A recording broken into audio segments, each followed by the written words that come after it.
selanjutnya kita masuk ke manajemen perkandangan dan pengelolaan limbah. Nah, untuk kandang global yang digunakan oleh peternak ini sendiri itu berukuran 9 meter dikali 9 meter. Nah, untuk satu sekat kandang itu panjangnya sekitar 45 cm dikali 32 cm yang dapat menampung sekitar 10 ekor burung puyuh. Nah, harga untuk pembuatan kandang tersebut secara global itu totalnya sekitar 60 juta. Dan untuk jaring-jaring sekat besinya itu sekitar 70.000 per satu sekatnya. Nah, dan kandangnya ini juga belum pernah diganti atau digantikan dengan yang baru karena masih 3 tahun pemakaian, jadi masih bisa layak untuk digunakan. Oke. Kemudian untuk pengelolaan limbahnya sendiri, itu sebagian limbahnya atau kotorannya itu dijadikan sebagai pupuk kandang oleh sang peternak dan sebagiannya lagi itu untuk dijual. Nah, harga jual dari limbah kotoran dari ternak puyuh ini itu dipasok dengan harga 6.000 per karungnya. Perkenalkan, nama saya Anjil Bargas Tanggang dengan NIM 210306016. Baik, di sini saya akan menjelaskan manajemen pemeliharaan dan perawatan. Untuk lokasi peternakan tidak termasuk lokasi yang strategis dikarenakan masih dekat dengan penduduk. Alasan peternak memilih lokasi di sini dikarenakan dulunya ini adalah kolam ikan lele yang lelenya telah dijual semua dan direnovasi menjadi kandang puyuh. Untuk peternakan ini tidak pernah terkena banjir dikarenakan lokasinya yang turunan. Untuk ternak puyuh di sini itu pakai breeding atau pembibitan yang bibitnya dibeli pertama kali itu dari umur paling kecil atau umur 1 hari di daerah Pantai Labu. Untuk melakukan sanitasi, mereka melakukannya dengan cara disemprot disinfektan selama 2 hari sekali. Agar puyuh tidak sakit, peternak hanya melakukan suntik vaksin selama 3 bulan sekali dengan cara dicampurkan dengan air minum. Nah, untuk cara membedakan ternak jantan dan ternak betina, itu kalau puyuh jantan itu bulunya ada berwarna merah di dadanya dan lebih lebat, kemudian di bagian belakang badannya itu ada corak-corak hitam. Sedangkan untuk puyuh betina itu warnanya agak putih, lebih putih dari puyuh jantan. Perkenalkan, nama saya Winda Sari Putri Tarigan dengan NIM 210306019. Nah, di sini saya akan menjelaskan manajemen reproduksi dan perkawinan burung puyuh. Burung puyuh sudah dapat diketahui jenis kelaminnya setelah berumur 21 hari. Untuk membedakan jenis kelamin burung puyuh jantan dan betina, para peternak bisa melihat warna bulu pada bagian bawah paruh hingga dada. Organ reproduksi ayam betina terdiri dari ovarium dan oviduct. Pada ovarium terdapat banyak folikel dan ovum.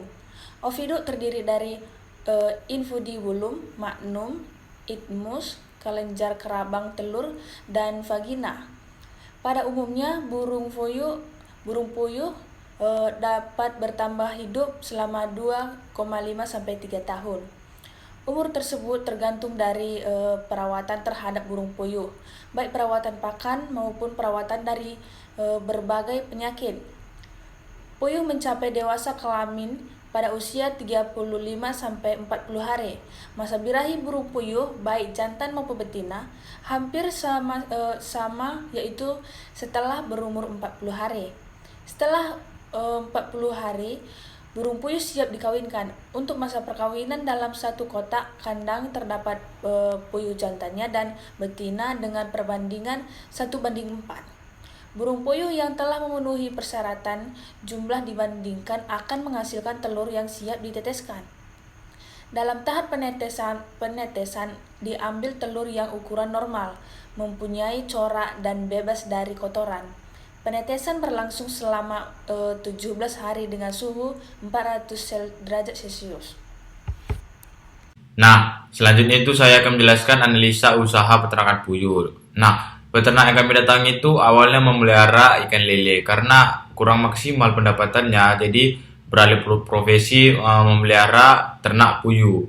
Nah, dari situ dapat disimpulkan bahwa dalam biaya pembuatan kandang itu sebesar 60 juta dan untuk sekat jaring besinya itu satu unitnya itu harganya itu 70.000. Kenapa pakai sekat jaring besi? Agar bisa lebih tahan lama. Nah, jadi totalnya itu ada 400 unit, jadi totalnya itu ada 24 juta. Selanjutnya itu ada biaya untuk nipple. Nipple-nya itu satunya itu ada harga 6.500, di mana dibutuhkan juga 400 unit, jadi totalnya itu 2.600.000. Nah, untuk pembuatan biaya kandang saja itu sudah sebesar 90.600.000. Nah, untuk pakannya itu dia memberi pakan New Hope Feed yang P100. Nah, dia per bulannya itu, satu bulan itu dia diberi makan itu sebanyak 2.400 kilo. Nah, untuk biayanya itu harga per saknya itu, harga satu sak itu kan dia 50 kilo, jadi harganya itu ada 385.000. Jadi untuk 2.400 kilo, jadi harganya itu jumlahnya itu jadinya 18.400.000 itu untuk biaya pakan. Nah, selanjutnya itu untuk penjualan telur puyuhnya. Nah, karena dia tadi untuk pembibitan, untuk ternak breeding, jadi itu menghasilkan telur. Jadi dia itu menjual telur, biasa harga per papan telur itu yang dijual itu 35.000 dalam 100 butir telur. Harga satu papan itu ada 100 butir telur dan harganya satu papan itu 35.000. Nah, jadi pendapatannya per bulan itu jadi 31.500.000. Nah, selanjutnya itu ke biaya lain-lain, yaitu listrik, air, upah tenaga kerja. Nah, untuk listrik itu dia hanya memerlukan dana sebesar 60.000. Nah, untuk air, upah tenaga kerja dia tidak memberitahunya berapa yang dikeluarkan. Jadi pendapatan dia per bulan setelah dikurang-kurangkan dan dihasilkan, pendapatan kotornya dikurang pakan ternak, dikurang biaya lain, itu jadi pendapatan bersihnya sebesar 13.040.000. Nah, di sini saya akan menjelaskan untuk manajemen pemeliharaan dan perawatan.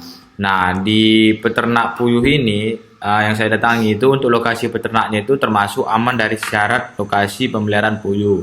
Meskipun dekat dengan penduduk, tapi masih bisa diatasi oleh peternaknya.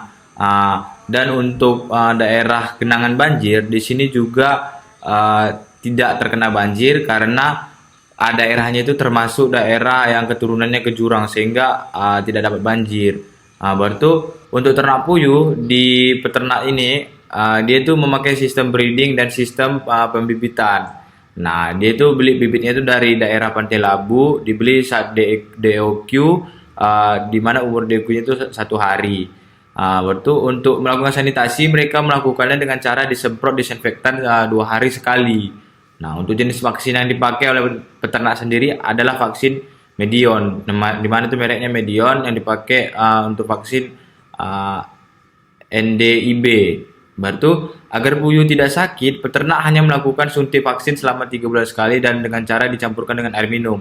Jadi di sini ternaknya tidak pernah sakit, walaupun sakit dia itu hanya pada saat bertelur, mungkin karena usianya katanya terlalu muda dipaksa bertelur, jadi pada saat bertelur itu berdarah dia. Tetapi itu dipisahkan langsung dan diberikan air gula agar tenaganya atau energi itu kembali. Nah, cara membedakan ternak jantan dan ternak betina itu, kalau puyuh jantan itu bulunya ada yang berwarna merah di dadanya dan lebih lebat. Kemudian di belakang badannya itu ada corak-corak hitam. Sedangkan untuk puyuh betina itu warnanya agak putih-putih, lebih putih dari puyuh jantan.